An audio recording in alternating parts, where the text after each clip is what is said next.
Wabarakatuh. Halo everyone, perkenalkan nama saya Isyafania Kahar dari kelas 1E, Prodi Penyuluhan Peternakan dan Kesejahteraan Hewan.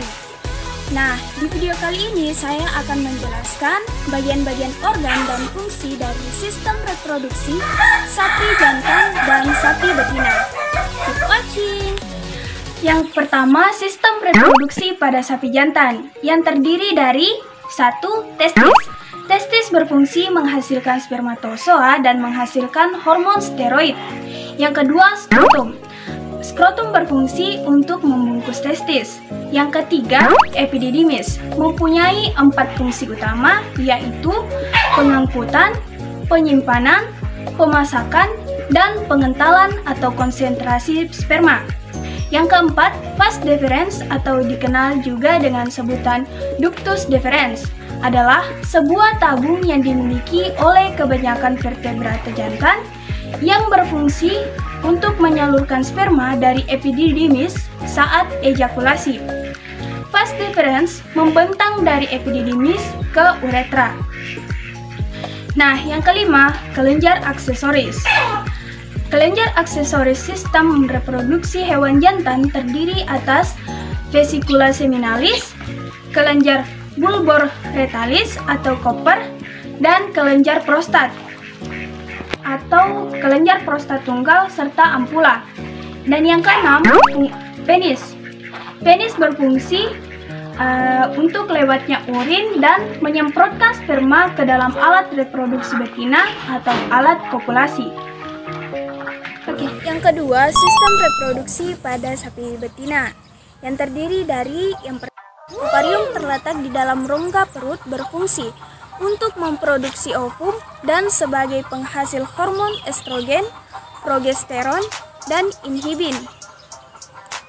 Oviduct merupakan saluran yang bertugas untuk menghantarkan sel telur atau ovum dari ovarium ke uterus. Fungsi oviduct yaitu 1. Menerima sel telur yang diovulasikan oleh ovarium. Yang kedua, transport spermatozoa dari uterus menuju tempat pembuahan. Yang ketiga, tempat pertemuan antara ovum dan spermatozoa atau fertilisasi. Dan yang keempat, tempat terjadinya kapasitas spermatozoa. Dan yang kelima, memproduksi cairan sebagai media pembuahan dan kapasitas spermatozoa. Yang keenam, transport yang telah dibuahi atau zigot menuju uterus. Selanjutnya, uterus. Uterus berfungsi sebagai berikut. Yang pertama, saluran yang dilewati gamet atau spermatozoa. Nah, spermatozoa akan membuahi sel telur pada ampula secara otomatis. Untuk mencapai ampula akan melewati uterus dahulu. Yang kedua, tempat terjadinya implantasi. Implantasi adalah penempelan embrio pada endometrium uterus. Yang ketiga, tempat pertumbuhan dan perkembangan embrio. Dan yang keempat, berperan pada proses kelahiran atau parturisi. Dan yang kelima, pada hewan betina yang tidak bunting berfungsi untuk mengatur siklus estrus dan fungsi korpus dengan memproduksi PGF2 alfa. Selanjutnya, serviks.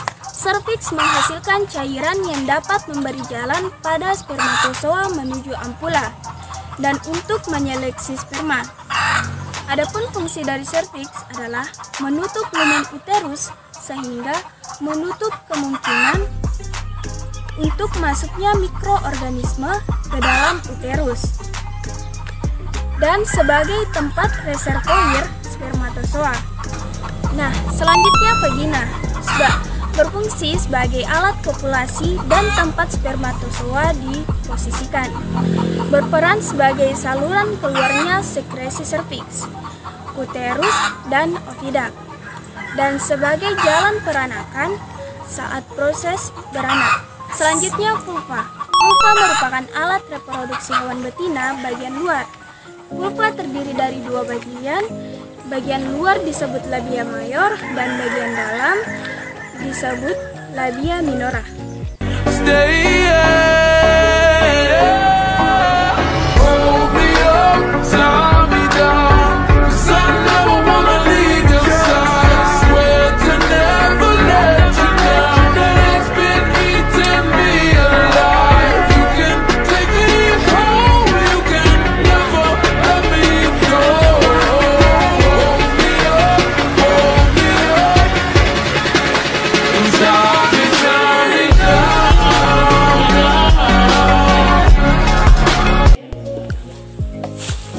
Nah, itulah tadi penjelasan bagian-bagian organ dan fungsinya dari sistem reproduksi sapi jantan dan sapi betina.